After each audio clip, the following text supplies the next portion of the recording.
হ্যাঁ, আল্লাহ রাসূল তো নিজেও তো যখন এই আয়াত নাযিল হয়েছে ওয়া'মুর আহলাকা বিস-সালাত ওয়াসতাবির, এই আয়াত যখন নাযিল হয়েছে রাসূল হয়রান হয়ে গেছে, বেচিয়ান হয়ে গেছে। রাসূল বেচিয়ান একটা দৌড় দিছে। এই আয়াত নাযিল হয়েছে, রাতে ঘুম হারাম হয়ে গেছে রাসূলের।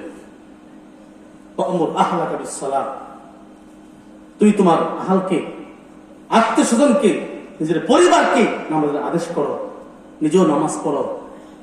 তোমার কাছে রিজিক চাই না, রিজিক তো আমি তোমাকে দিব। এই আয়াত যখন নাযিল হয়েছে, আল্লাহর কসম খায় বলি বন্ধু, ওই রাত্রের ঘুম রাসূলের হারাম হয়ে গেছে। রাসূল বেচিয়ান হয়ে গেছে। রাসূল দৌড় দিছে হযরত ফাতেমার ঘরে গিয়া বলছে, ওগো ফাতেমা, কুমুস সালাত, ফাতেমা উঠো, নামাজ পড়ো। আলী উঠো, নামাজ পড়ো।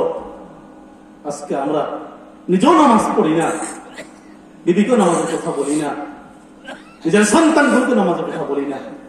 কি বলে কথা ঠিক না ঠিক? আল্লাহর কসম খায় বলি, যে মুসলমানের জিন্দেগিতে নামাজ নাই, তার জিন্দেগি মুসলমানিত্বই নাই।